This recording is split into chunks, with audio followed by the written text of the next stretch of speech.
Assalamualaikum warahmatullahi wabarakatuh. Jumpa lagi dengan saya Eka Margianti dalam Sosok. Program ini akan mengangkat tokoh-tokoh yang berjasa di bidang pendidikan untuk Indonesia.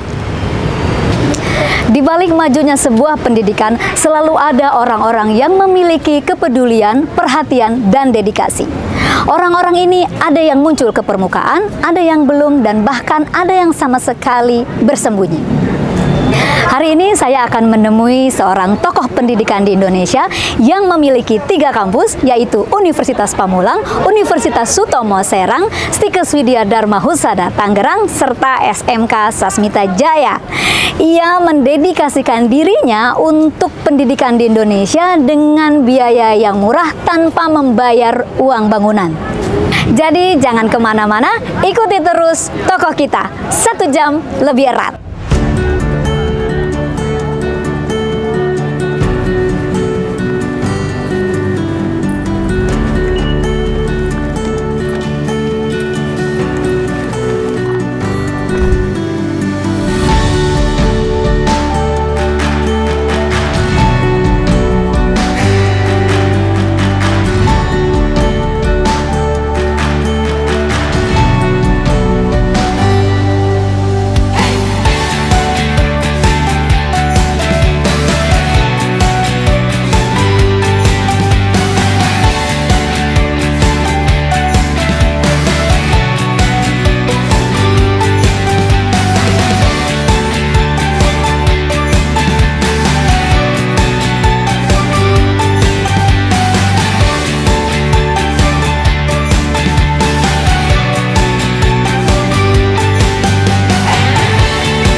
Apa yang dilaksanakan pemerintah saya dukung luar biasa. Dan saya mengharapkan masyarakat kita seluruhnya divaksinasi. Soalnya saya yakin sekali dengan diberikan bantuan vaksinasi, senang sekali. teman-teman semuanya ya, apalagi yang lansia, yang muda, itu kan wajib kita sebagai umat dan sebagai masyarakat, mari kita ikuti aturan vaksin itu baik. Saya sendiri sudah vaksin 2 kali, saya sehat. Mari kita taklukkan pandemi COVID-19.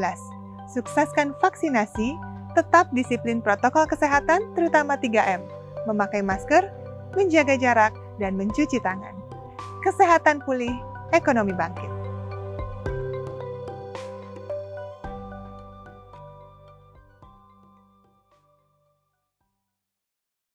Alur pelayanan vaksinasi COVID-19 2 meja. Sasaran datang ke fasilitas pelayanan kesehatan yang sudah ditentukan sesuai jadwal. Memasuki ruang tunggu, petugas melakukan pengecekan data pada Peduli Lindungi dan memberikan kartu kendali untuk diisi. Dilanjutkan ke meja 1. Dilakukan screening, pemeriksaan fisik, dan vaksinasi. Petugas mengisi hasil screening dan vaksinasi pada kartu kendali. Pada meja 2 untuk pencatatan, dengan melakukan entry data dari kartu kendali ke dalam piker vaksinasi dan dilanjutkan dengan observasi selama 15 menit.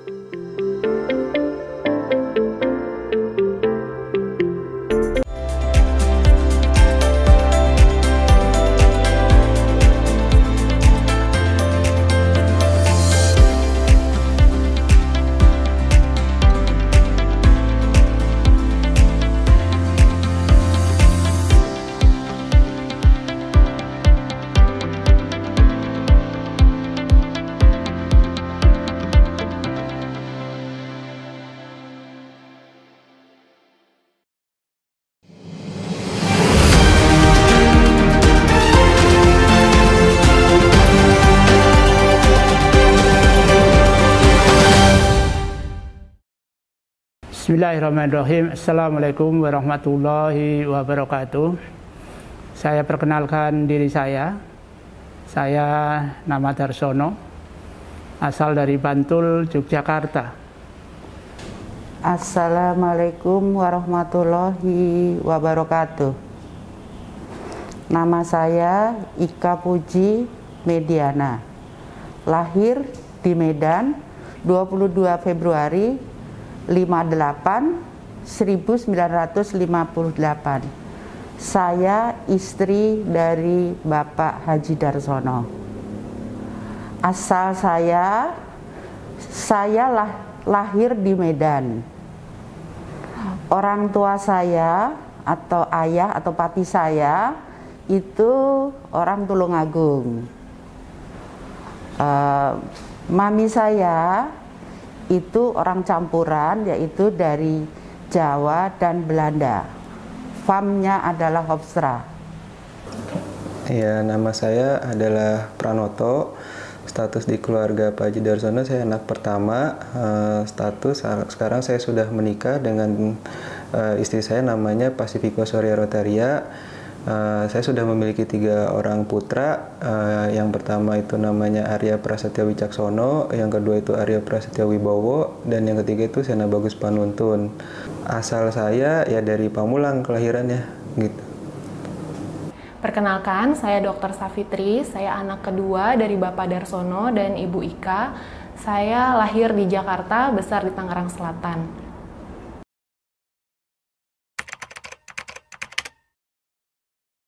Sehari-hari saya mengelola pendidikan. Di samping pendidikan, saya banyak kegiatan di bidang pertanian, bidang perkebunan, peternakan, dan juga kita membuat perumahan. Kita juga ada perbankan yang kita kelola, dan banyak kegiatan-kegiatan lain yang memang itu untuk mendukung kegiatan pendidikan kita. Selain bekerja, kesibukan di rumah, kesibukan Bapak sehari-hari yang di rumah, bangun pagi, puter-puter kebun di sini yang ada pohon jati, kemudian nyari hasil bumi seperti singkong, pisang, ya. Kemudian hasil bumi itu dinikmati, yaitu dikukus kalau pisang, kalau singkong juga dikukus. Nah, itu singkong dan pisang itu dikukus sendiri tanpa bantuan istri ataupun anak ataupun a servant, nggak ada. Semuanya dikukus sendiri karena kalau dikukus saya atau servant nggak enak rasanya. Itu aja. Kesibukan Bapak itu, beliau punya dua kesibukan ya, kesibukan di rumah, ada kesibukan di kantor. Kalau kesibukan di rumah, beliau punya hobi itu pertanian, peternakan sama perikanan. Jadi hampir di setiap di sekitar rumahnya itu ada lahan yang dikelola untuk pertanian, ada empang yang dikelola untuk perikanannya sama peternakannya. Nah, untuk kesibukan di kantornya, beliau mengelola sebuah yayasan Tasmita Jaya namanya. Di bawah Yayasan Tasmita Jaya itu ada beberapa lembaga, ada lembaga terkait pendidikan, akademik, dan ada lembaga yang terkait dengan unit bisnis. Yang lembaga pendidikan itu ada dua. Yang pertama itu adalah ada Universitas Pamulang, ada Stikes Widya Dharma Husada, dan SMK Sasmita Jaya. Kesibukan Bapak selain bekerja yaitu ya berkebun biasanya, kemudian berkumpul bersama keluarga dan bermain bersama cucu-cucunya.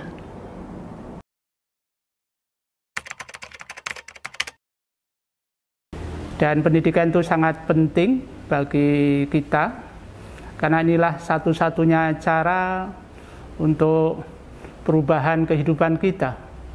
Ketika kita mempunyai pendidikan yang baik, tentu banyak alternatif yang bisa kita wujudkan untuk mewujudkan kehidupan yang lebih baik.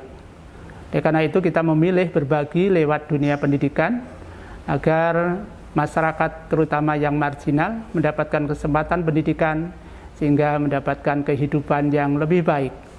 Itulah satu-satunya cara untuk memutus mata rantai kebodohan dan kemiskinan. Mudah-mudahan apa yang kita lakukan bisa bermanfaat bagi masyarakat banyak, dan ini merupakan kontribusi kita bagi bangsa dan negara. Bapak itu di dunia pendidikan ya memang itu Bapak memang sekolahnya adalah di IKIP Yogyakarta. Mungkin Bapak itu sudah terbentuk sejak mungkin bahkan dari kecil atau memang waktu di pendidikan di IKIP itu memang senang sekali atau beliau senang sekali berkecimpung di bidang pendidikan. Mengapa? Karena di pendidikan itu lebih senang daripada yang di bidang yang lain. Tapi Bapak juga tidak meninggalkan di bagian lain. Mereka itu masih ada usaha-usaha lain yang mendukung di bidang pendidikan. Di dunia pendidikan ya tadi karena beliau adalah seorang pemimpin yang kuat, jadi di dunia pendidikan itu beliau adalah seorang tokoh yang berhasil mewujudkan visi misinya yang terwujud dari beberapa lembaga pendidikan yang telah dibuatnya, yang ada SMK, terus ada Universitas Pamulang, ada Stikes Widya Dharma Husada. Dan semua visi misinya itu adalah berbagi untuk negeri. Dan itu berhasil diwujudkan. Bisa kita lihat dari Universitas Pamulang, beliau membuat sebuah universitas yang memiliki biaya yang terjangkau oleh masyarakat menengah ke bawah, namun tidak meninggalkan kualitasnya itu sendiri. Jadi kita bisa lihat sendiri, nggak usah dibicarakan lagi ya, karena sudah terwujud gitu hasilnya. Bapak merupakan seorang bapak dan pemimpin yang agamis. Beliau sangat bijaksana, dermawan, beliau juga sangat peduli, open-minded, inovatif, dan menginginkan semua orang itu maju dan sejahtera. Beliau itu mengamalkan semua ilmunya yang dipunya dalam kehidupannya. Dan beliau juga seseorang yang seluruh aktivitasnya adalah ibadah dan mengingat akhirat. Beliau tidak pernah menyia-nyiakan waktu hidupnya di dunia untuk selalu melakukan kebaikan. Pokoknya beliau itu merupakan sosok inspiratif dan pahlawan bagi keluarga maupun semua orang.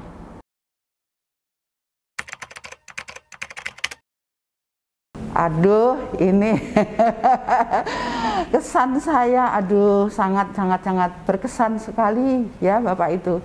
Orangnya low profile, tapi semuanya sayang terhadap keluarga.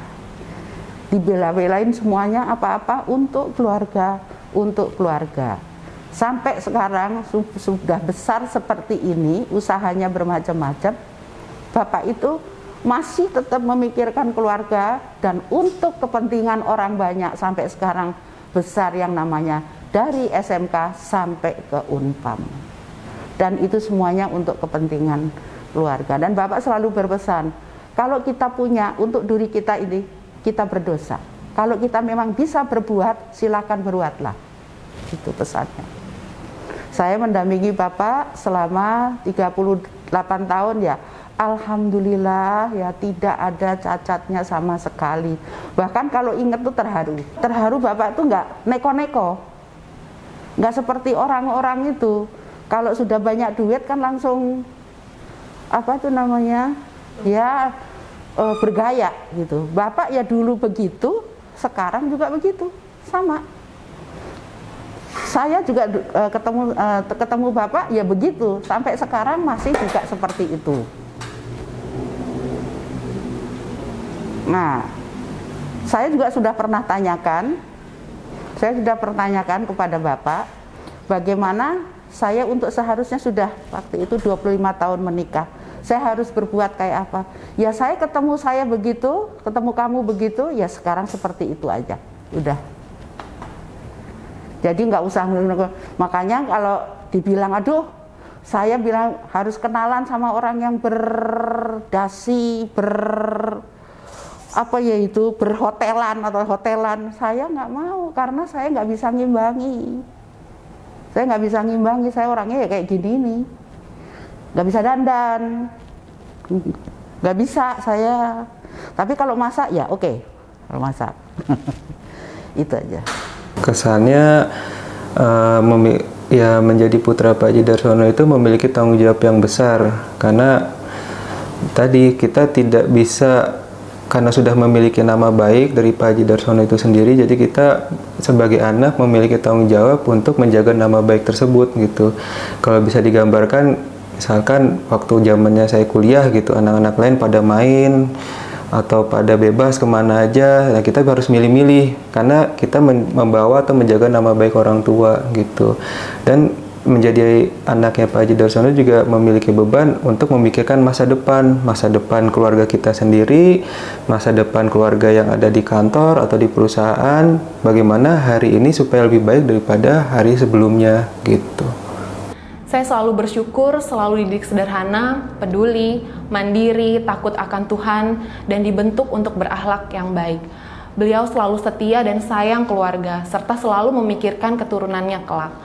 Saya merasa beruntung menjadi anak beliau karena beliau bisa memposisikan dirinya selalu menjadi idola anak-anaknya. Beliau selalu menuntun, membimbing, dan mencetak kami sebaik-baiknya.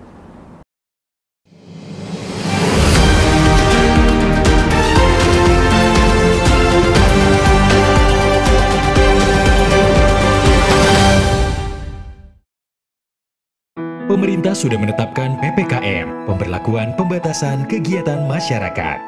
Selalu terapkan 3M. Tetap belajar dari rumah, bekerja dari rumah, dan belanja kebutuhan Anda dari rumah. Jika tidak mendesak, jangan keluar rumah. Hindari kontak dengan orang lain. Sayangi diri Anda dan keluarga. Alur pelayanan vaksinasi COVID-19 2 meja. Sasaran datang sesuai jadwal, di ruang tunggu dilakukan pengecekan dan pengisian data. Di meja 1 dilakukan pemeriksaan fisik dan vaksinasi.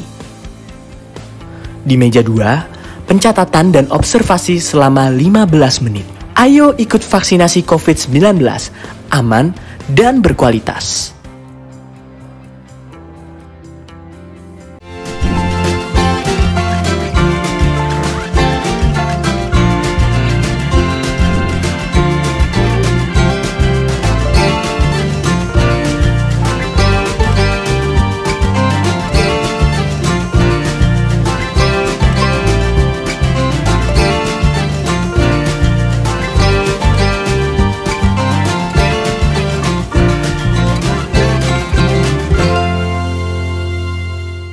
Ayo cegah penyakit kanker. Penyakit kanker adalah penyakit yang sangat ditakuti semua orang karena banyak menyebabkan kematian serta pembiayaannya yang mahal. Semua usia berpotensi terkena penyakit kanker. Penyakit ini dapat dicegah dengan mengubah perilaku atau gaya hidup seperti stop merokok, hindari terpapar asap dan residu rokok, hindari mengkonsumsi 4P, pengawet, perasa, pewarna, pemanis. Hindari terpapar bahan kimia dan polusi berbahaya. Rajinlah melakukan aktivitas fisik. Menerapkan perilaku hidup bersih dan sehat. Lakukan deteksi dini secara berkala. Karena Anda bertanggung jawab terhadap kesehatan diri Anda. Jangan tunda. Ayo hidup sehat untuk cegah penyakit kanker.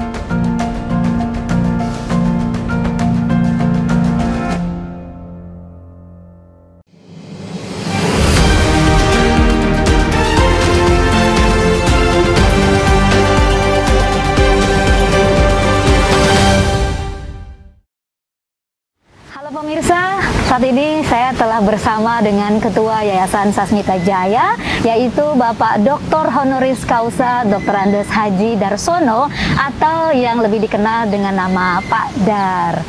Halo Pak Dar, apa kabar Pak? Alhamdulillah sehat. Sehat ya Pak ya? Alhamdulillah. Sehat, ya kita mau ngobrol-ngobrol nih Pak. Ya. Bapak sekarang kesibukannya apa ya Pak ya? Kesibukan biasa Bu, macam-macam ya. Iya. Di samping ngelola pendidikan, kita juga ada kegiatan-kegiatan di luar pendidikan. Dan ada juga yang sekarang sedang membangun kampus di Serang. Iya. Jadi banyak lah, kan memang kegiatan kita di samping pendidikan kan ada pertanian, ada peternakan, ada juga itu yang di perbengkelan. Di perbengkelan juga ya Pak ya. Ada di pertanian juga gitu. Oh iya. Banyak lah, Bu. Nah iya nih Pak, Bapak sebagai Ketua Yayasan Sasmita Jaya, bisa diceritakan nggak Pak bagaimana latar belakang kenapa Bapak terjun ke bidang pendidikan Pak?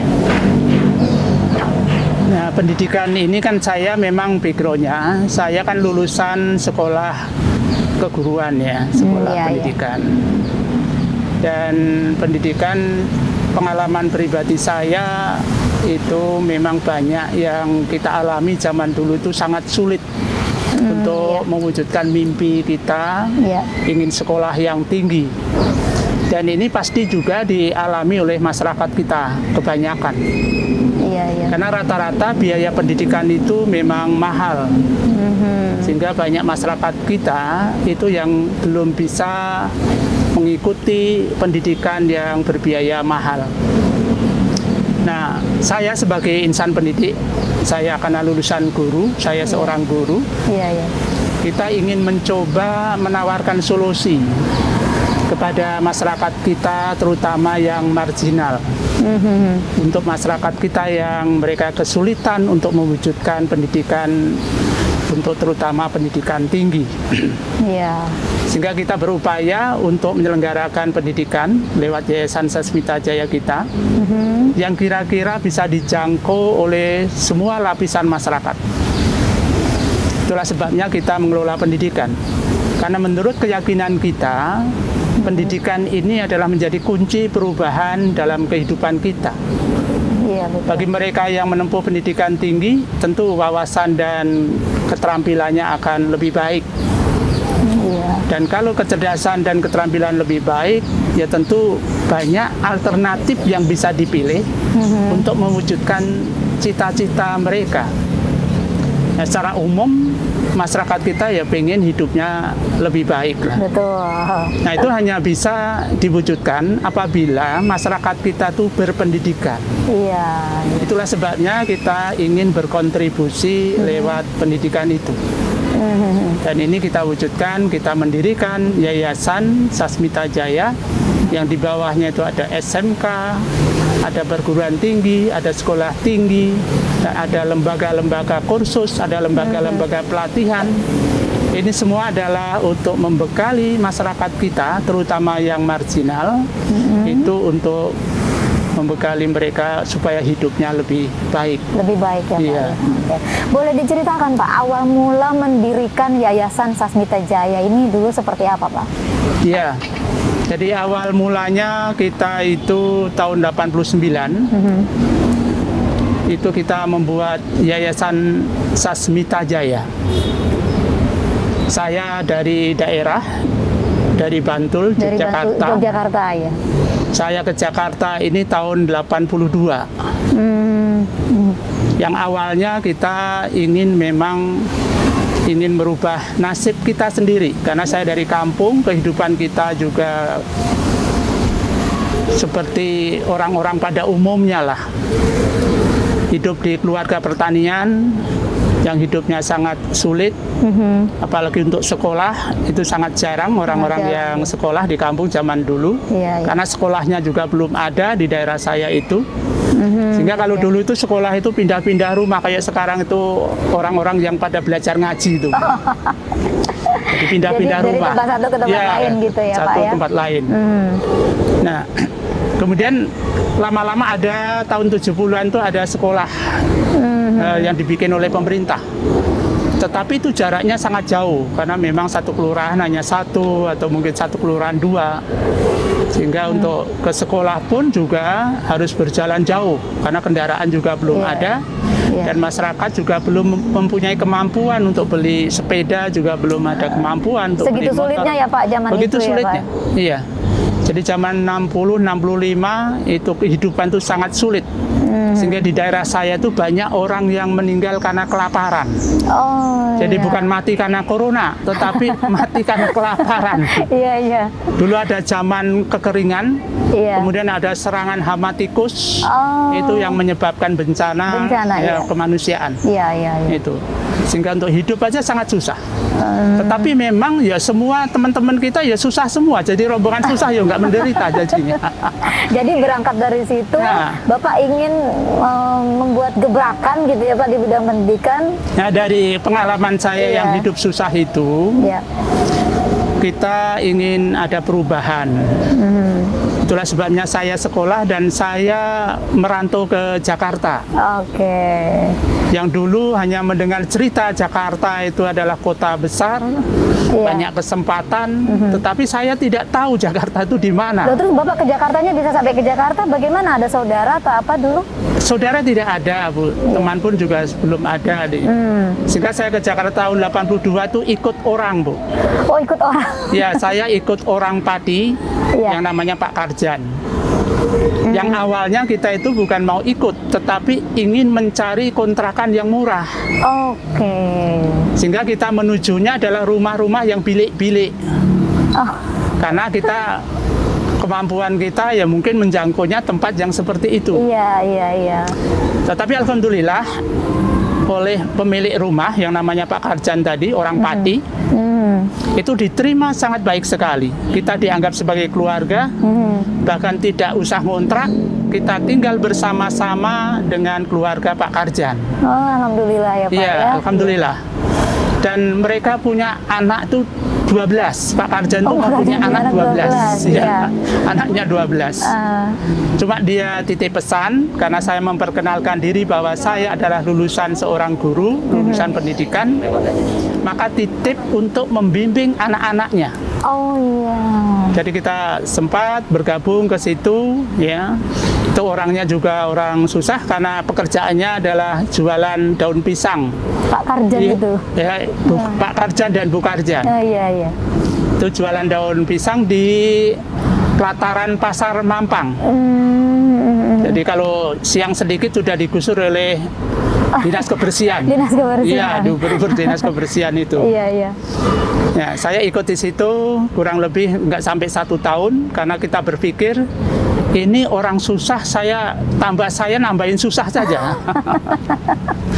Sehingga saya mencari kontrakan sendiri. Akhirnya berpisah dari Pak Karjan. Akhirnya berpisah, tetapi hubungan kekeluargaan tetap berlanjut. Kita tetap menjaga silaturahmi dengan keluarga Pak Karjan.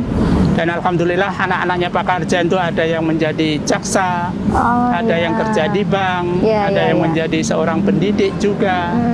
Itu jadi banyak yang berhasil anak-anak Pak Karjan itu. Pak, ya.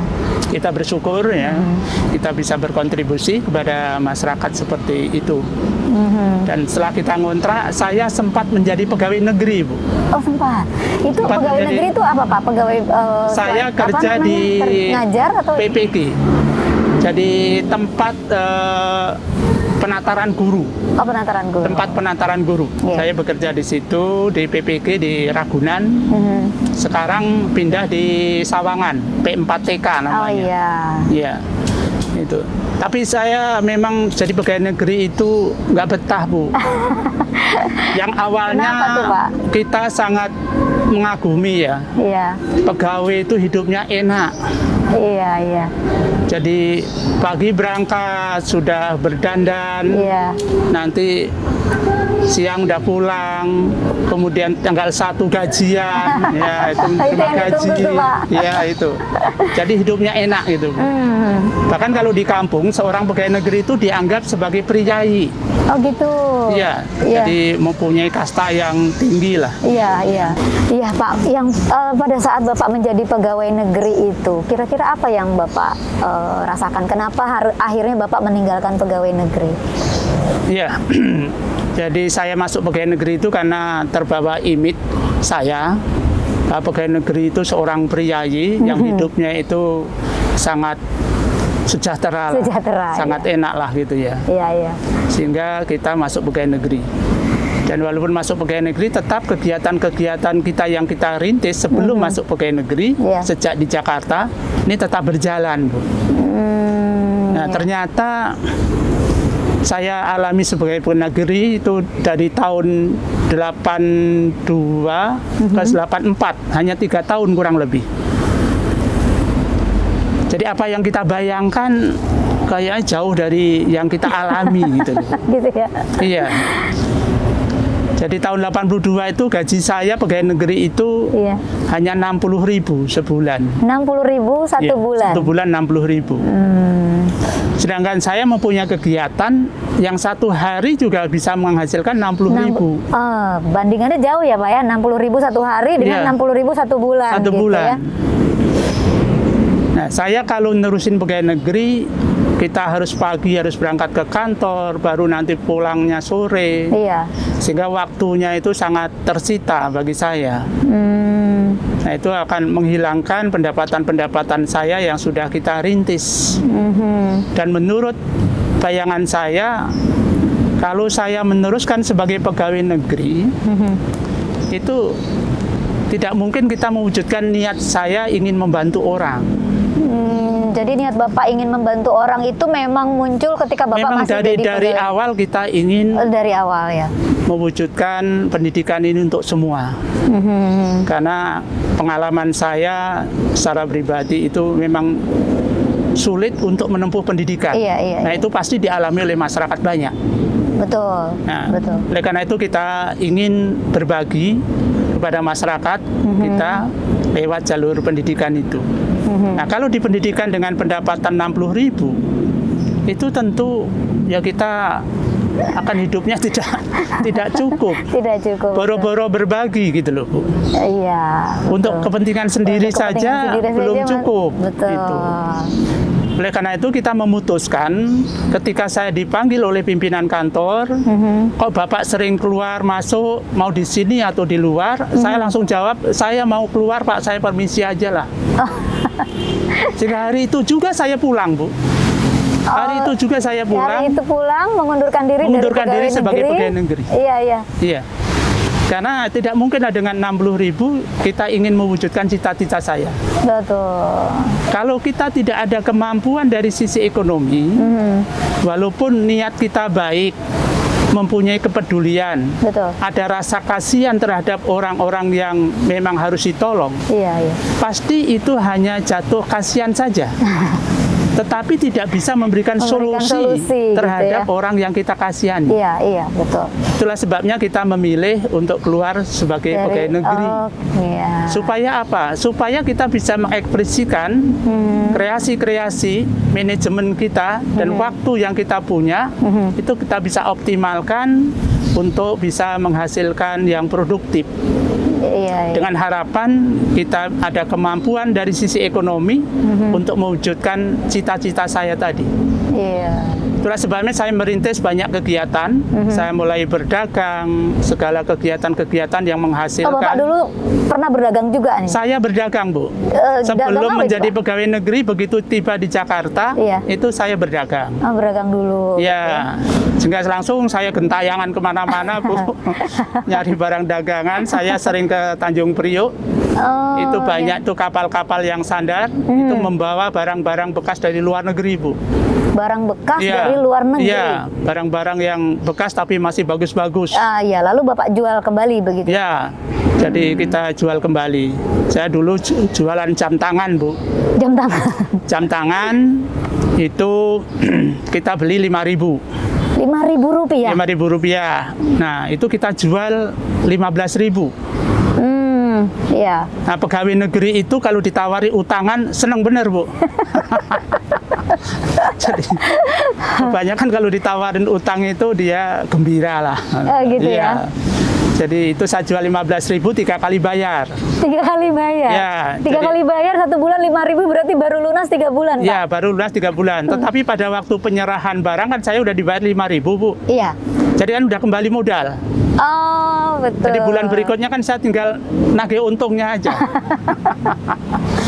Nah, pernah saya masuk di Kejaksaan Agung, Bu. Kejaksaan Agung yang di Blok M. Itu karyawan 3.000 di situ. Karyawannya 3.000. Iya. Nah, itu kita tawari untuk barang-barang yang kita jual. Akhirnya kita kenalan banyak orang di situ. Itu kita jualan elektronik. Ada mesin cuci, ada TV hitam putih tahun 80-an itu masih mewah banget itu. Ada kulkas itu. Itu Bapak jual barang-barang elektronik itu, kita kreditkan barang-barang elektronik itu. Kita kreditkan. Nah, dulu pegawai negeri itu dapat beras, Bu. Dapat beras pegawai negeri dari pemerintah. Iya, pemerintah. 1 orang dapat 10 kilo. 1 orang dapat 10 kilo. Jadi kalau anaknya 5, maka itu mendapatkan 70 kilo dengan orang tuanya. Oh gitu. Karena 1 orang dapat 10 kilo sebulan. Nah, beras pegawai negeri itu kualitasnya itu sangat rendah. Tidak layak dikonsumsi. Oleh karena itu beras pegawai negeri itu tidak dimakan, Bu. Jadi Bapak makan beras yang mana? Nah, itu yang punya beras itu dijual. Itu pegawai negeri yang mendapatkan beras itu dijual. Di kuponnya tuh dijual, ada yang jualnya tuh 3 bulan, ada yang jualnya 4 bulan. Nah, itu kita tukar dengan barang-barang yang kita dagangkan tadi. Kita tukar barang elektronik. Jadi barter. Barter. Bapak dapat beras. Dapat beras, ini kita tukar dengan mesin cuci, kita tukar dengan TV gitu loh, Bu. Itu. Nah, itu berasnya kalau datang, berasnya kita ngasih bon-bon yang kita punya, maka truk itu kita belokkan, berasnya saya jual di pabrik bihun yang di Mampang. Ya ampun.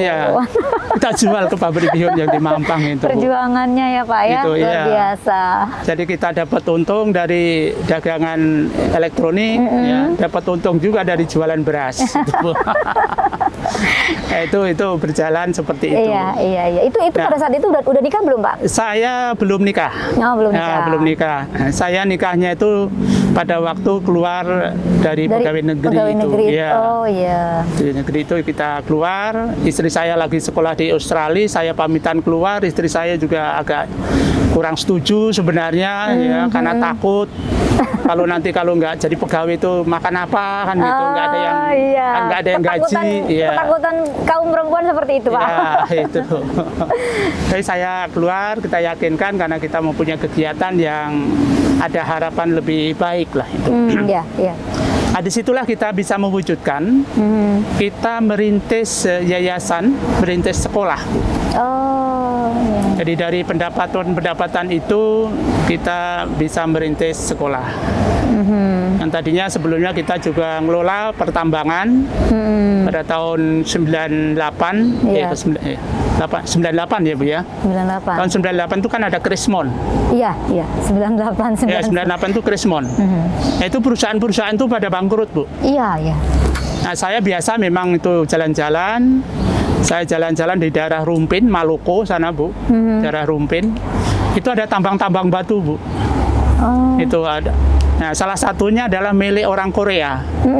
Itu ada gunung, ada tambang batu di situ, tapi nganggur, terlantar gitu. Nah, akhirnya kita lihat-lihat di situ, kemudian ada yang ngasih tahu bahwa ini akan dijual Pak, kalau Bapak mau.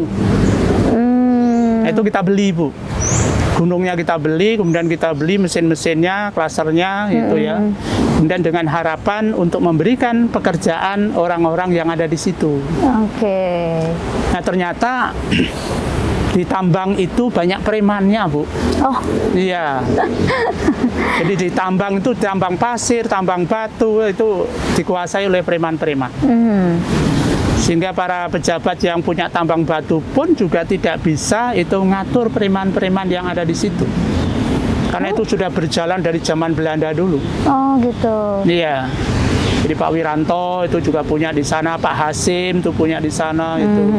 Ya, tapi mau tidak mau ya menyesuaikan kondisi di situ.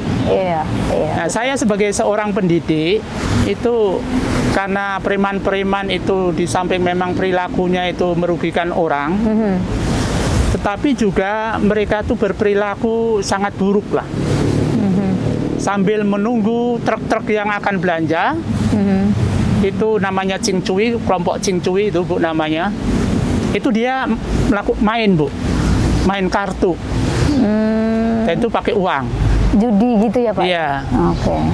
Nah, di samping main kartu, mereka itu ya main perempuan juga. Jadi yang niat saya itu memberikan pekerjaan dengan harapan itu hidupnya lebih baik, ternyata tidak bisa seperti itu. Nah, bagi saya itu sangat makan hati karena kita itu bekerja pakai hati itu ya. Itu. Jadi waduh percuma lah. Kita menolong orang yang seperti itu percuma. Betul. Akhirnya kita putuskan itu tambang batu kita jual ke PT Mustika. Jadi sampai sekarang dikelola oleh PT Mustika. Nggak ikut lagi ke tambang itu? Nggak ikut ke tambang lagi. Nah, saya konsentrasi di pendidikan. Di pendidikan, Tahun 89, saya membuat yayasan, namanya Yayasan Sasmita Jaya. 89 Bapak mendirikan Yayasan Sasmita Jaya. Pertama kali yang ada lembaga pendidikan yang ada di Yayasan Sasmita Jaya itu apa Pak? Nah, kita mengelola SMK Bu. SMK ya. Jadi SMK dulu namanya SMEA, Sekolah Menengah Ekonomi Atas.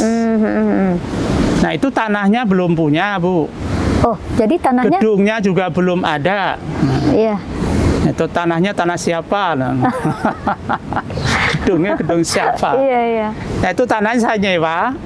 Kemudian gedung saya bangun sederhana, hanya 3 lokal. Itu separuh itu bata dari tanah itu. Bataku yang dari tanah Bu. Separuhnya itu kawat-kawat itu. Itu gedungnya sangat sederhana itu di SMEA dulu. Hanya 3 lokal. Itu satu untuk ruang guru, satu ruang TU, dan satunya untuk ruang kelas. Satu untuk ruang kelas, berarti pertama kali ada SMK, muridnya berapa Pak? Muridnya hanya 17 orang. Muridnya 17 orang. Kemudian berjalan menjadi 21. Sehingga sekolah kita terkenal dengan 21. Dulu awal-awalnya ada 21, nah sekolah kita muridnya 21. Sehingga sekolah gitu, 21. Itu tahun 89. Tahun 89. 90 terus ya. Karena kita itu membuat sekolah dengan berbiaya murah. Dan kita memberikan layanan yang baik, karena saya seorang guru, bagaimana melayani murid dan melayani orang tua. Maka nggak lama sekolah kita itu menjadi besar Bu. Nah, tetapi di SMEA itu mayoritas adalah perempuan yang sekolah itu. Karena sekolah menengah ekonomi atas. Mayoritas adalah perempuan. Saya berpikir ini kalau perempuan yang sekolah nanti lakinya kemana? Laki-lakinya kemana? Laki-lakinya kemana itu ya? Iya. Nah, saya bayangkan kalau saya membuat yang mayoritas laki-laki, mungkin langsung banyak. Karena di sini udah perempuan udah banyak gitu loh. Jadi di samping itu membuat sekolah ya nanti biar pada pacaran lah gitu ya. Ketemu jodohnya di ketemu situ jodohnya ya, di Pak situ. Makanya tahun 96 saya membuat STM, Bu. Oh, 96 berarti berapa tahun kemudian Bapak mendirikan STM? Kurang lebih 7 tahun berjalan SEMEA. Iya. Muridnya langsung banyak, Bu. Kita membuat STM. Nah, kalau STM di awal kita buat tidak seperti SEMEA ceritanya. Begitu kita membuka STM, kita umumkan, kita pasang spanduk, membuat STM, yang mendaftar langsung 2.000, Bu. Wow. Laki-laki, Pak? Iya. Oke. Laki-laki semua. Iya. Mayoritas laki-laki, 1-2 lah perempuan itu. Nah, berarti bayangan saya benar itu loh, Bu. Jadi seperti ada tempat perjodohan nih, Pak. Iya. Iya. Jadi kalau sudah perempuan yang ngumpul, lakinya kan ngintip-ngintip itu. Gitu. Jadi bawa pacarnya untuk sekolah di STM. Iya, jadi teman dari teman gitu ya. Karena STM itu baru kita bangun, ya. Sedang muridnya banyak, kita nggak bisa nampung semua, Bu. Oh, gitu. Sampai dengan tahun ajaran baru masuk, itu kita hanya berhasil membangun 6 lokal. 6 ruang sekolah, 6 ruang kelas. Iya. Nah, itu masuk pagi dan sore. Oh, jadi ada 2 sehingga dari gitu 2.000 pendaftar tadi, kita hanya terima 12 kelas. Oke. Jadi kurang lebih 40 kali 12 itu, Bu. Sekitar 600-an lah. 500 sampai 600 itu. Iya, itu udah mulai berkembang tuh ya, Pak ya? Iya, STM-nya, Bu. STM-nya itu pertama kali kita terima itu 12 kelas. 12 kelas. Berbeda dengan yang SEMEA tadi. SEMEA tadi. Yang pertama kali kita terima hanya 17 orang. Oh iya, terus kalau STM langsung 2.000 gitu ya? Karena tadi kita membayangkan loh, ini perempuannya sudah ada kan, lakinya nanti akan ngikut kan itu loh. Oh. Iya. Jadi itulah. Lalu dari STM Bapak berkembang lagi mendirikan satu universitas gitu. Itu prosesnya gimana, Pak? Bisa sampai jadi menjadi kalau kita mengelola perguruan tinggi, ya. Jadi tadinya memang kita mempunyai niat untuk mengelola perguruan tinggi. Pada tahun 2000, karena jumlah siswa kita di SMK itu ada 6.000 siswa, sekali lulus itu kurang lebih 2.000. Sekali lulus 2.000? Iya. Nah, teman-teman kita, guru-guru kita, itu pada ingin membuat perguruan tinggi, mengusulkan untuk membuat perguruan tinggi. Nah, pada menemuin saya akan membuat pergururan tinggi. Oh, kalau membuat perguruan tinggi, karena perhitungan saya untuk perguruan tinggi itu perjuangannya lebih berat, ya. Lebih panjang, Bu, dan juga tidak mudah untuk mengelola perguruan tinggi. Betul. Sehingga kita sarankan jangan dulu itu mereka tetap semangat akan membuka perguruan tinggi. Maka ada 6 orang yang membuat perguruan tinggi. Kalau memang dipaksakan untuk buat perguruan tinggi, saya tidak ikut. Jadi silakan kalau mau dipakai fasilitas yang ada silakan dipakai, tetapi saya kasih waktu 7 tahun. Jadi nggak usah nyewa.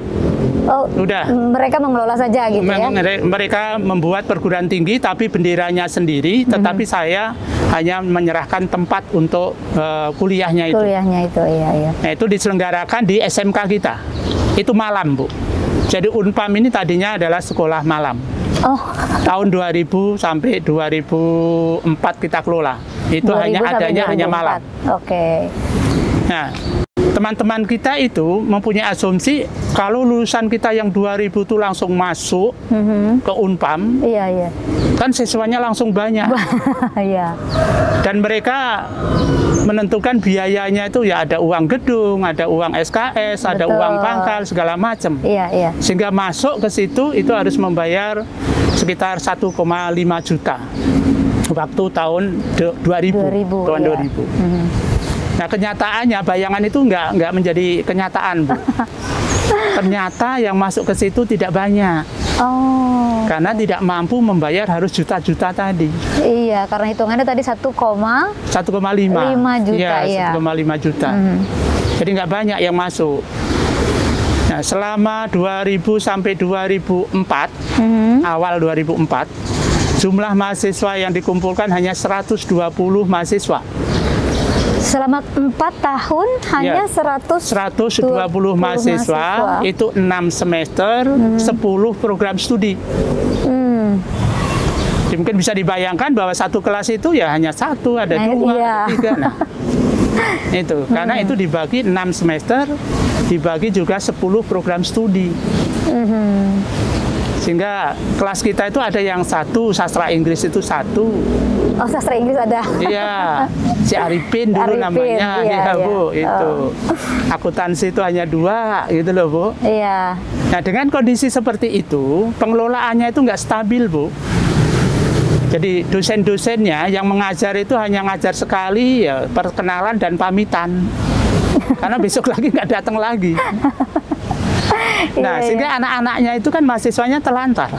Oh iya. Nah, dalam kondisi yang seperti itu, maka pengurus yayasan saya panggil, yang 6 orang itu. Iya, iya. Langsung saya move bahwa saya akan membuat perguruan tinggi. Nah, bagaimana dengan perguruan tinggi yang ada di sini, yang di bawah Yayasan Primajaya itu?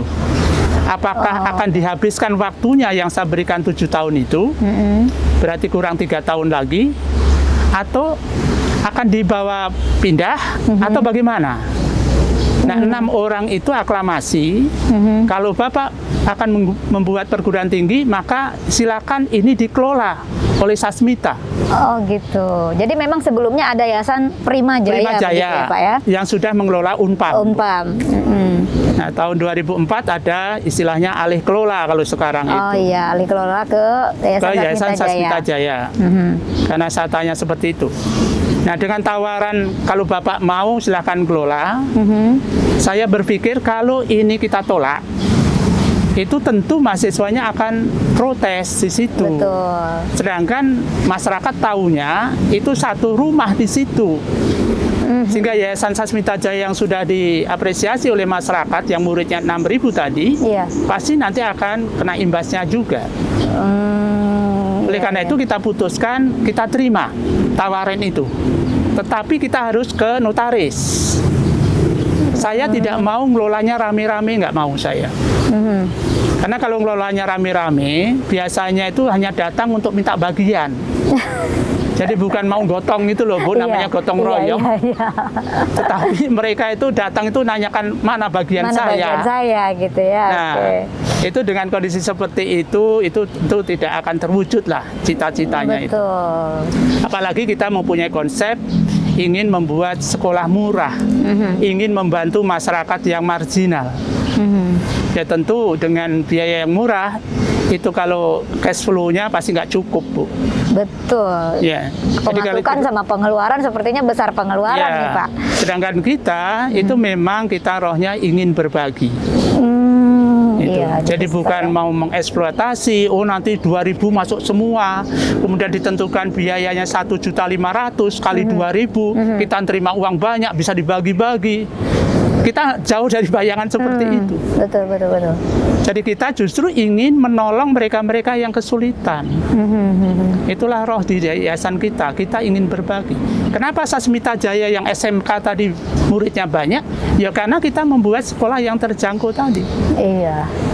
Sehingga muridnya banyak, masyarakat berkenan gitu loh, Bu. Iya. Itu. Nah, Pak Dar, ketika perjalanan itu sudah panjang nih Pak, dan sekarang kita sudah di tahap, Bapak sudah di tahap ini, memiliki beberapa institusi berada di bawah Yayasan Sasmita Jaya, begitu ya Pak ya. Ada Universitas Pamulang, ada Sistikes Widya Dharma, Sikes Widya Dharma Husada ya kalau tidak salah ya, betul. Lalu SMK Sasmita Jaya 1 dan 2, sekarang malah ada Universitas Sutomo yang baru lahir. Ini bagaimana sih perjuangan Bapak di dunia pendidikan sampai Sasmita Jaya ini sebesar ini sekarang? Kita bersyukur, Bu, bahwa kita bisa mengemban amanah. Jadi apa yang kita jalani ini sesungguhnya kita sikapi, inilah amanah yang kita terima, yang dari Yang Kuasa.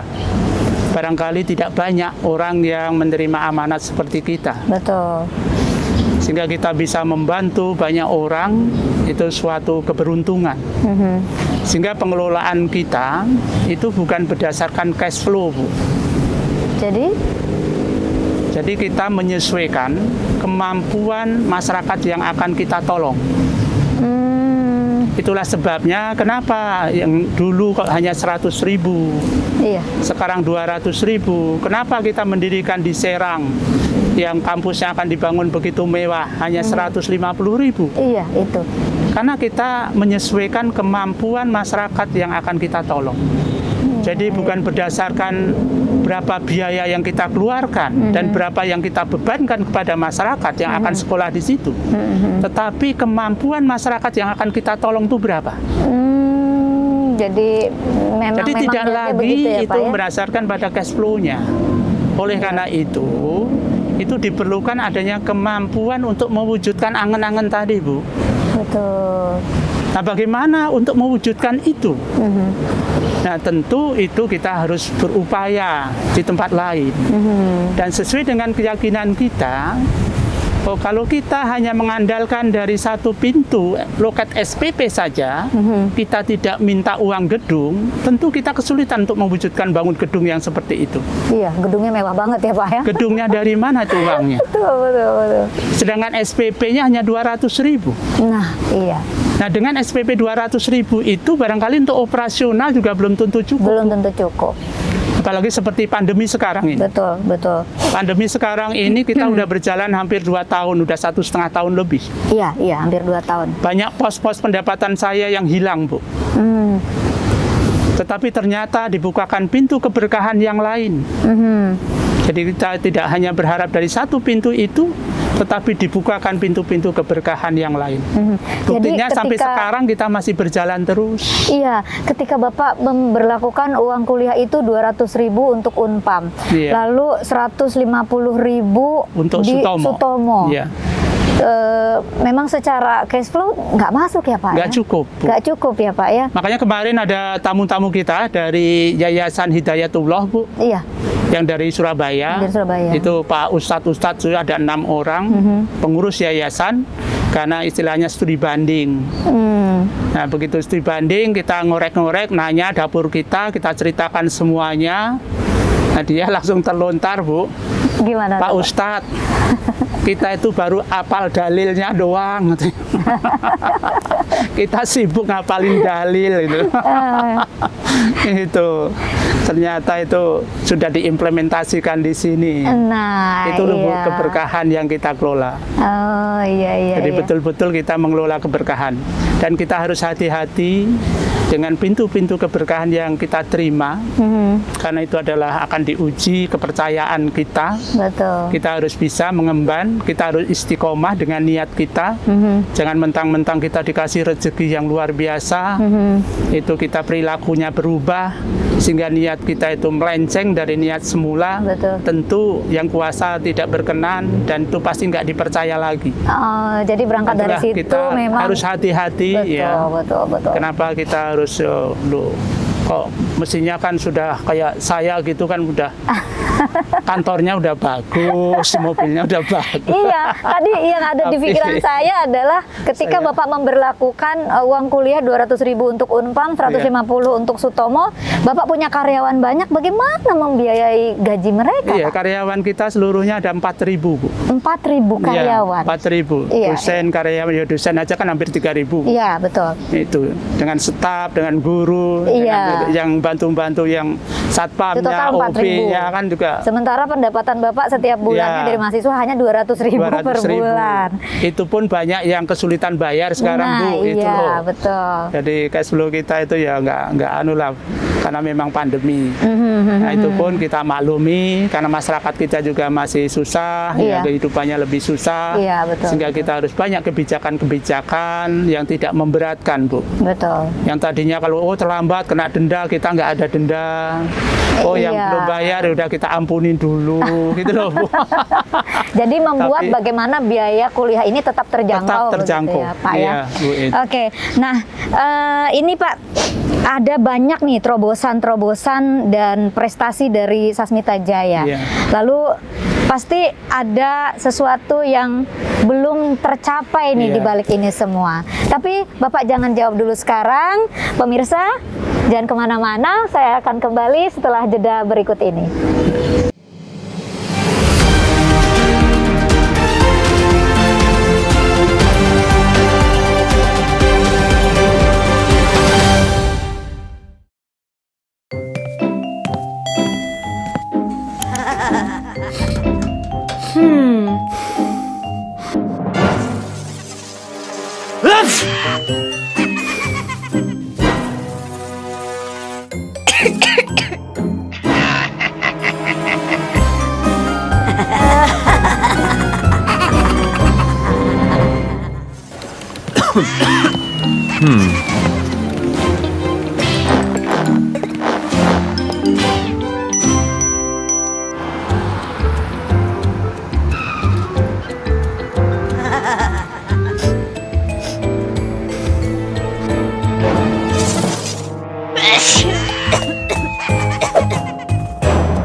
Alur pelayanan vaksinasi COVID-19 2 meja. Sasaran datang sesuai jadwal. Di ruang tunggu dilakukan pengecekan dan pengisian data. Di meja 1 dilakukan pemeriksaan fisik dan vaksinasi. Di meja 2 pencatatan dan observasi selama 15 menit. Ayo ikut vaksinasi COVID-19 aman dan berkualitas. Saya Dr. Risa Broto Asmoro. Berikut tips menjadi wisatawan yang aman COVID-19 dan bertanggung jawab melindungi sesama. Pertama, selalu siapkan masker cadangan, hand sanitizer, dan tempat menyimpan masker sebelum berpergian. Kedua, ikuti protokol kesehatan yang diterapkan di tempat wisata yang kita kunjungi.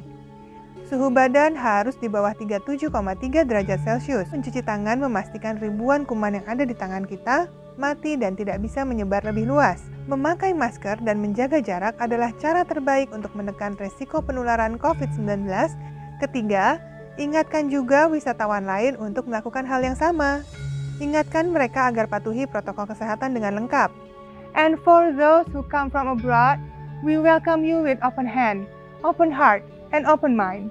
Do please respect each other, care for each other, protect each other, and be a responsible guest. Follow the health protocols applied in Bali. It is meant to protect you, me, and the community. Bali is for you, for me, and for all of us. Salam sehat dari saya, sampai jumpa.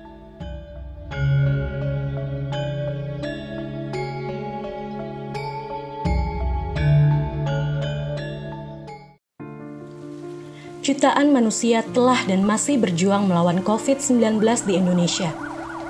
Banyak yang selamat, tapi ada yang meninggalkan kita.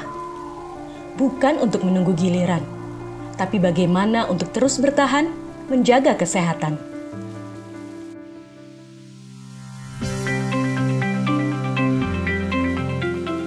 Ketika cuaca sedang tidak menentu, menjaga kebugaran dan imun tubuh itu nomor 1. Lihat Tora, selalu semangat menggapai impian dengan tetap menerapkan protokol kesehatan dimanapun dia berada.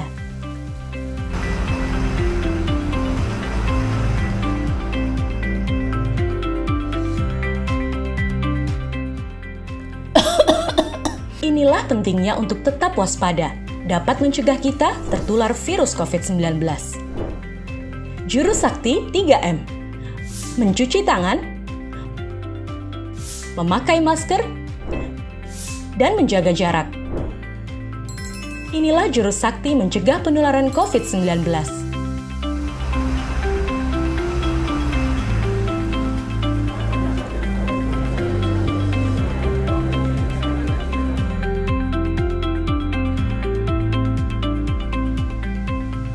Selalu lakukan 3M dimanapun kita berada, baik di area publik maupun di tempat kerja.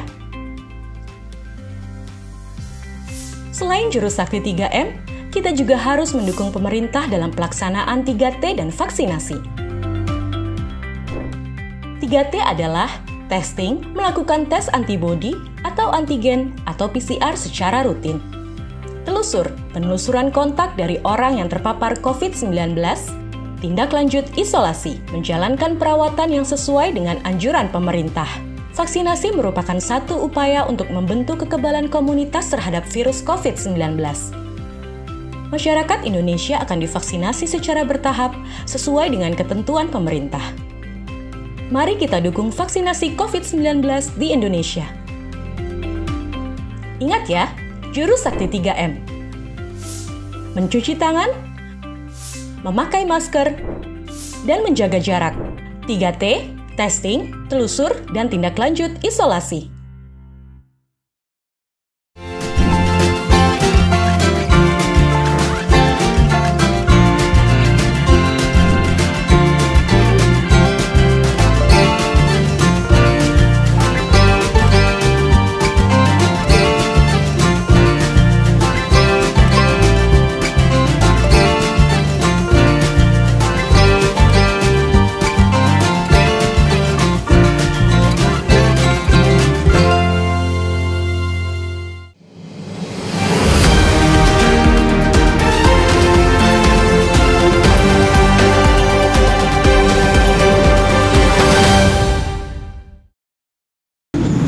Ya pemirsa, kembali lagi bersama saya dan Pak Darsono.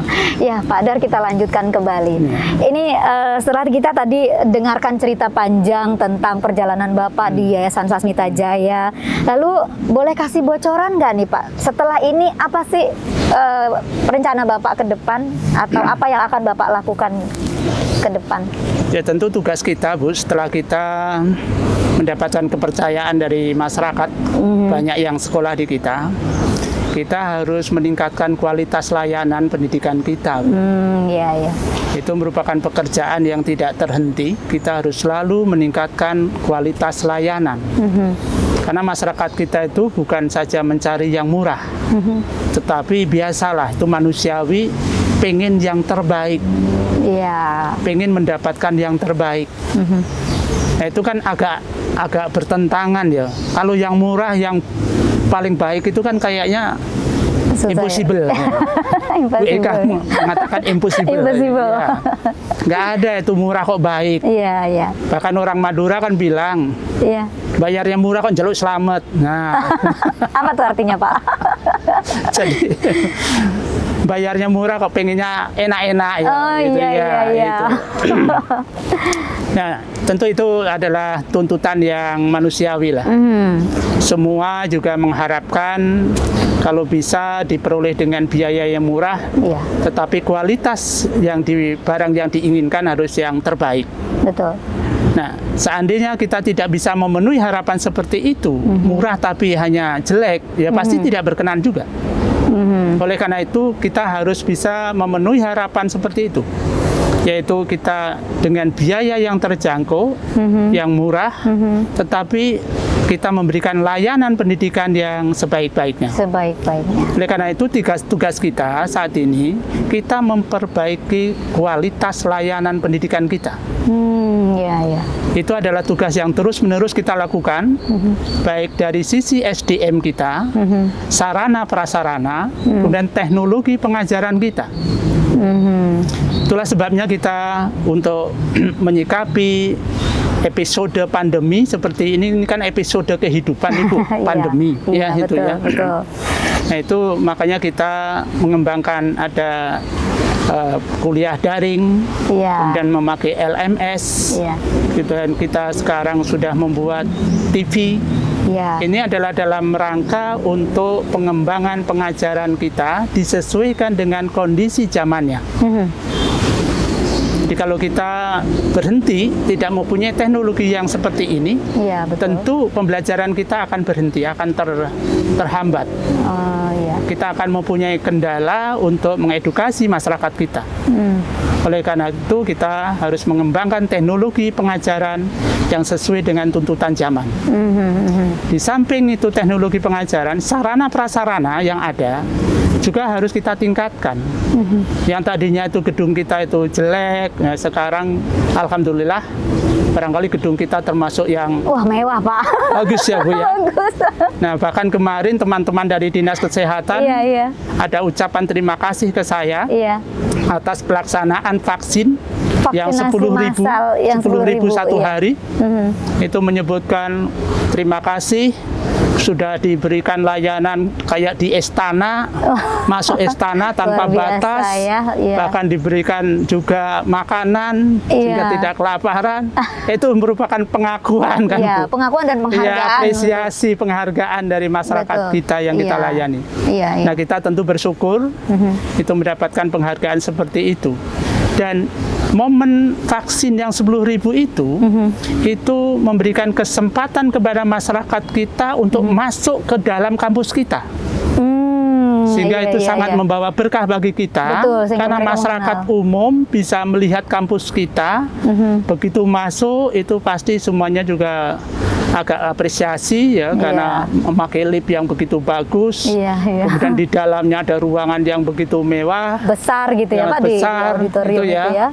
Itu saya kira semuanya apresiasi. Jadi kuliah tanpa uang gedung, tapi ternyata gedungnya bagus. Gedungnya bagus, Jadi banyak juga kampus-kampus kan, yang tiap tahun minta uang gedung, tapi gedungnya kadang-kadang nggak dibangun. Kita bersyukur. Kita kembali ke pendidikan nih Pak. Dari pandangan Bapak sendiri mengenai pendidikan di Indonesia ini seperti apa Pak? Ya, kalau menurut saya secara pribadi ya, pendidikan di Indonesia itu masih jauh dari yang kita harapkan. Karena dari sisi pemerataan pendidikan saja, itu banyak masyarakat yang belum bisa menikmati pendidikan. Jadi pemerintah belum bisa memberikan layanan pendidikan bagi semuanya. Walaupun di dalam undang-undang kita termaktub bahwa pemerintah atau negara berkewajiban mencerdaskan kehidupan bangsa. Tetapi levelnya masih sampai tingkat level SMA mungkin kalau sekarang, karena dengan adanya dana BOS itu masyarakat bisa sekolah ya tanpa harus membayar. Banyak sekolah-sekolah yang gratis dengan adanya dana BOS itu. Tetapi untuk level perguruan tinggi yang bisa kuliah, kalau nggak salah hanya sekitar 35%. Sedikit sekali ya Pak, yang usia sekolah. Sehingga 65% itu belum bisa menikmati pendidikan tinggi. Itulah sebabnya kita menyelenggarakan pendidikan dalam rangka untuk berkontribusi kepada bangsa dan negara. Terutama mereka-mereka yang terkendala masuk perguruan tinggi karena biayanya mahal dan juga karena terkendala masalah akademik. Nah, biasanya sekolah-sekolah negeri atau sekolah-sekolah swasta yang bagus, itu yang diterima adalah yang pintar-pintar, Bu. Anak-anak yang sudah pintar-pintar. Nah, kebanyakan anak-anak yang pintar itu adalah anak-anak orang yang sudah mapan. Orang berada gitu. Orang berada.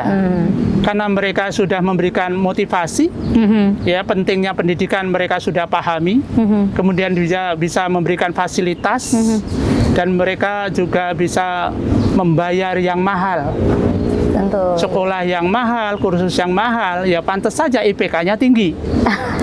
Nah, bagaimana dengan saudara-saudara kita dari keluarga yang untuk memenuhi kebutuhan hidup saja dia sudah kesulitan? Sehingga tidak sempat memikirkan masa depan anaknya. Walaupun mempunyai cita-cita, wah anak saya pengen jadi dokter, tapi itu hanya khayalan saja. Mimpi saja. Mimpi saja. Sangat sulit diwujudkan. Karena mereka dari sisi pendapatan ya nggak mungkin masuk kedokteran yang harus membayar ratusan juta. Betul. Itulah sebabnya kita agak concern untuk memberikan kesempatan kepada masyarakat yang marginal dengan kemasan biaya pendidikan yang terjangkau, tetapi dengan layanan yang sebaik-baiknya. Dengan layanan, jadi memberikan layanan sebaik-baiknya agar masyarakat bisa kuliah dengan biaya yang terjangkau, gitu ya Pak dan ya. mendapatkan layanan pendidikan yang baik. Itu. Oke. Nah, Pak Dar, dari semua yang sudah Bapak raih sampai saat ini, ada nggak kira-kira sesuatu yang belum tercapai? Banyak, Bu. Banyak banget yang belum tercapai. Apa terutama itu, dari sisi jangkauan layanan kita. Jadi kalau kita melihat bahwa masih banyak masyarakat kita yang belum bisa kuliah, kalau masih 65% berarti 2 kali sekarang yang terlayani. Itu belum terlayani. Belum terlayani. Itu tentu mereka juga menunggu kesempatan untuk bisa kuliah. Oke. Tetapi karena kemampuan kita terbatas, maka baru sampai seperti inilah yang kita baru lakukan. Sampai seperti ini ya Pak. Atau di Bapak samping mungkin itu, saya itu juga dulu pernah mempunyai angan-angan, cita-cita. Biasanya kalau sekolah kedokteran itu kan sangat mahal. Oh iya. Saya tuh pengen itu membuat sekolah kedokteran yang nanti bisa mengantarkan mereka-mereka yang kurang mampu. Tapi ini juga belum kesampaian. Karena ternyata untuk menyelenggarakan itu sekolah kedokteran itu dengan persiapan memang sangat berat. Terutama kita harus mempunyai rumah sakit sendiri, Bu. Jadi kalau kita tidak mempunyai rumah sakit sendiri, ya tentu kita akan membayar lahan praktek yang sangat mahal. Betul. Nah, sedangkan kita niatnya dengan biaya yang murah. Nah, bagaimana itu tentu itu sangat berat. Sehingga tahapan sampai sekarang itu yang kita bisa capai, kita hanya mewujudkan sekolah tinggi kesehatan. Nah, sekolah tinggi kesehatan kita ada perawat, ada bidan, ada kesmas, ada rekam medis, ada farmasi. Nah, itu harapan kita juga bisa kontribusi di bidang kesehatan. Nah, mudah-mudahan suatu saat nanti apakah saya bisa mewujudkan ataukah nanti generasi berikutnya yang bisa mewujudkan. Mudah-mudahan itu harapan kita, cita-cita kita bisa terwujud. Amin. Jadi kita harus melanjutkan ya Pak ya. Masih banyak, Bu. Masih banyak. Dan kita syukuri aja lah ya. Betul. Apapun yang kita dapat, apakah itu harapan yang sudah terwujud, apakah harapan yang belum terwujud, itulah yang kita terima, itulah kita syukuri. Kita memang sampai episodenya seperti ini kan gitu, Mbak. Mudah-mudahan nanti ada episode berikutnya kan gitu loh, Bu. Amin. Itu mudah-mudahan kita semua bisa mewujudkan mimpi kita bisa berbagi terutama kepada mereka-mereka yang sangat membutuhkan. Tapi kalau kita berbagi kepada orang-orang yang tidak begitu butuh, kadang-kadang itu mungkin ya kurang berkah karena mereka tidak akan berdoa, tidak ada rasa kepuasan yang akhirnya terlontar, wah terima kasih banyak yang sampai ke saya. Ada itu sopir taksi yang mencari saya hanya mengucapkan terima kasih gitu loh, Bu. Karena anaknya yang tadinya diterima di negeri tapi nggak bisa ke negeri karena nggak mampu bayar. Akhirnya sekolah di kita, kebetulan sastra Inggris juga. Sekarang sudah bekerja dengan baik. Akhirnya Pak sopir taksi nyari saya hanya mengucapkan terima kasih gitu loh, Bu. Itu banyak yang seperti itu. Berkahnya diterima oleh banyak orang. Dan seperti itu orang-orang yang tertolong seperti itu rasa syukurnya itu lebih diijabah, Bu. Jadi itu kita lebih senang kalau menolong mereka yang sangat membutuhkan. Kalau mereka yang sudah mapan, mereka nggak usah ditolong, mereka cari sendiri. Mereka sudah bisa sanggup, mereka sudah mampu ya Pak ya. Sendiri. Betul. Tapi kalau yang lemah ini nggak ditolong, mereka tidak akan berubah. Oleh karena itu yang belum pinter kasihlah kesempatan biar pinter. Jangan malah nggak boleh sekolah. artinya kesempatan pendidikan itu harus berlaku untuk siapapun begitu ya Pak ya, untuk semua orang. Nah, belakangan ini kita kan Bapak sekarang mendirikan satu stasiun televisi ya Pak ya. Mungkin pasti juga ini melalui pemikiran yang panjang, proses yang panjang sehingga Bapak sampailah mendirikan satu buah stasiun TV TV di mana yang nantinya bisa berguna di masyarakat. Boleh cerita Pak untuk sahabat SJTV, apa yang alasan apa yang membuat Bapak ingin mendirikan satu buah stasiun televisi? Inilah satu tahapan yang kita harapkan, Bu, nanti untuk menjembatani kesulitan-kesulitan kita dalam rangka pembelajaran. Dan ini adalah penyempurna daripada teknologi pembelajaran kita. Karena anak-anak kita itu sekarang di rumah. Kita belajarnya lewat daring. Banyak anak-anak kita yang berasal dari kampung. Banyak daerah-daerah istilahnya blank spot ya Bu ya. Jadi tidak bisa menjangkau daripada jaringan yang ada, sinyal yang ada. Jadi internetnya itu nggak bisa, jaringannya belum ada. Nah, TV yang kita bikin ini kan dasarnya kan digital. Kita kan pakai satelit. Nah, dengan harapan daerah-daerah yang blank spot tadi itu bisa mengikuti siaran kita, sehingga kita bisa mengikuti pelajaran-pelajaran yang kita berikan. Nah, ini nanti akan dikonekkan ke LP3, Lembaga Pengembangan Pengajaran kita, dan ini merupakan teknologi yang kita harapkan bisa menjembatani siaran-siaran yang bisa membawa edukasi kepada masyarakat kita. Ini kita harapkan seperti itu, Bu. Nah, dan ini kan biayanya murah, tidak usah harus beli kuota kan? Hanya beli itu apa itu? STB ya, ada. Namanya apa Bu itu? Ini apa? Parabola. Ya, parabola ya, penerima sinyal itu ya. STB. Itu bisa nggak Pak itu diganti wajan gitu ya? Itu kan kayaknya cuma lempengan itu supaya masyarakat besi ya Pak ya, yang gambar apa bentuknya itu seperti wajan ya, gitu. Bisa wajan itu kalau hanya itu aja kan bisa, kemudian alatnya mungkin lebih murah lagi. Jadi sekali beli kan untuk 4 tahun bisa mengikuti pelajaran. Jadi nggak harus tiap bulan beli kuota. Betul. Jadi kan lebih murah, Bu. Lebih murah ya. Mungkin lebih cocok dengan anak-anak yang kita layani di daerah-daerah terpencil. Itu nanti bisa mengikuti pengajaran di Unpam karena mereka bisa menyetel siaran televisi yang kita adakan ini. Harapan kita begitu, Bu. Jadi mudah-mudahan ini menjadi teknologi pengembangan bagian dari pengajaran kita yang nanti kita bisa mengajar anak-anak di daerah-daerah yang kesulitan jaringan. Gitu, Bu. Jadi luar biasa ya sosok Pak Darsono ini, sangat menginspirasi untuk kita semua pemirsa bahwa kaum marginal itu berhak mendapatkan pendidikan. Bahkan beliau pun saat ini concern dengan pendidikan sampai membuat atau mendirikan yang namanya stasiun TV atau lebih dikenal dengan nama Sasmita Jaya TV ya Pak ya. Oke Pak, kita sudah coba beralih nih ke pertanyaan yang lebih santai. Pak Dar, kalau hari-hari itu kegiatannya apa ya Pak ya? Di luar dari pekerjaan yang tadi banyak itu. Saya itu kan petani, Bu. Oh, petani. Ya, jadi saya dari keluarga petani dan sekarang juga saya masih bertani, Bu. Oh ya.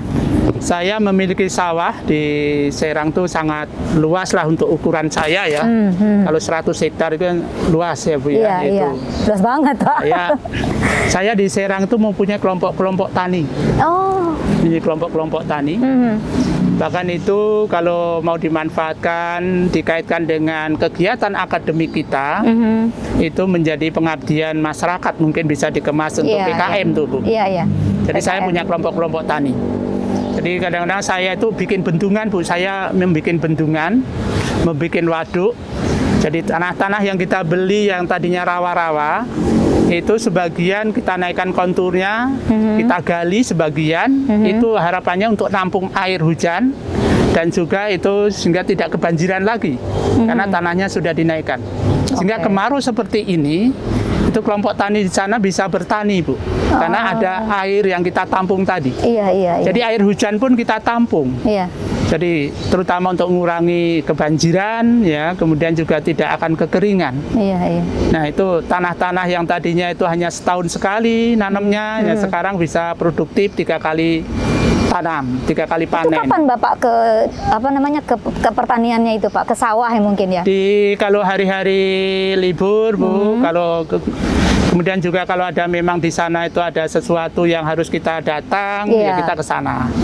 Nah, di samping pertanian, kita juga ada peternakan. Ada peternakan. Saya juga pelihara sapi, pabrik tahu, Bu. Kita ada pabrik tahu.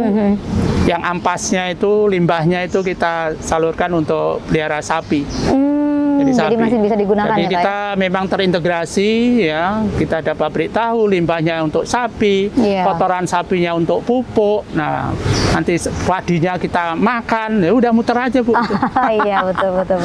Selain itu nih Pak, kalau pagi-pagi Bapak di rumah. Makanya ini saya kan di rumah saya banyak pohon jati. Iya, ini kayaknya asri banget ya Pak ya. Membuat itu juga bibit jati sendiri. Bibit jati sendiri. Di samping kita pakai, kadang-kadang ada yang beli juga, gitu Bu.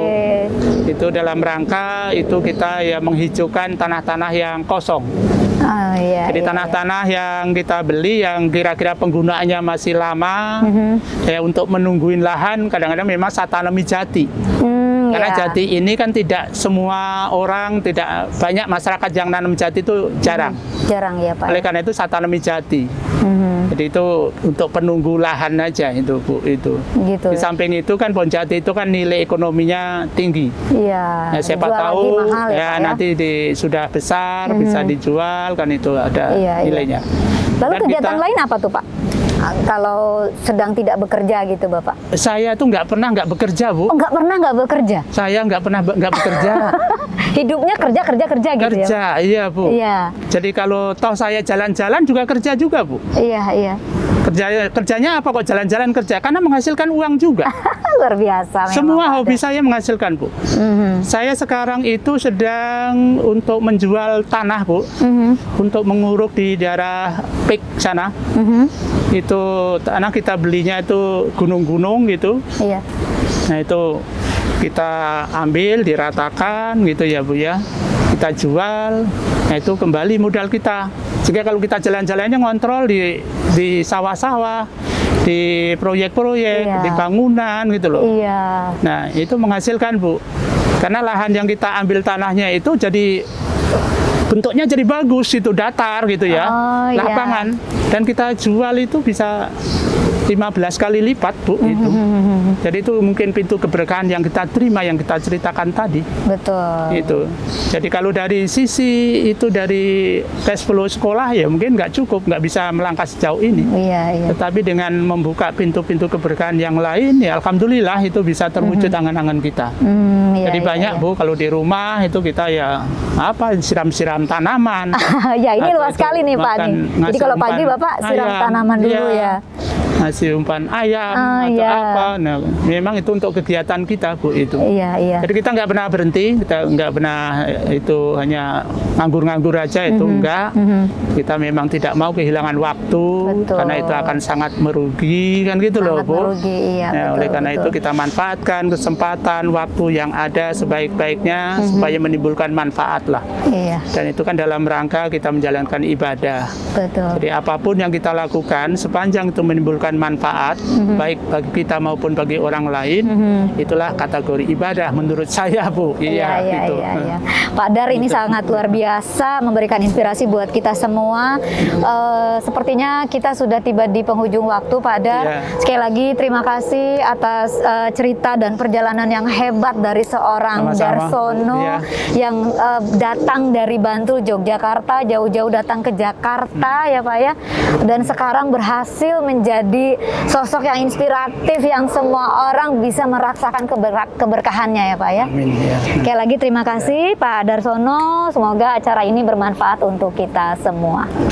Pemirsa, itu tadi bincang kita bersama tokoh pendidikan. Semoga bermanfaat untuk kita semua. Maju terus pendidikan Indonesia bersama Sasmita Jaya, berbagi untuk negeri. Saya Eka Margianti dan kru SJTV yang bertugas pamit undur diri. Wassalamualaikum warahmatullahi wabarakatuh. Terima kasih.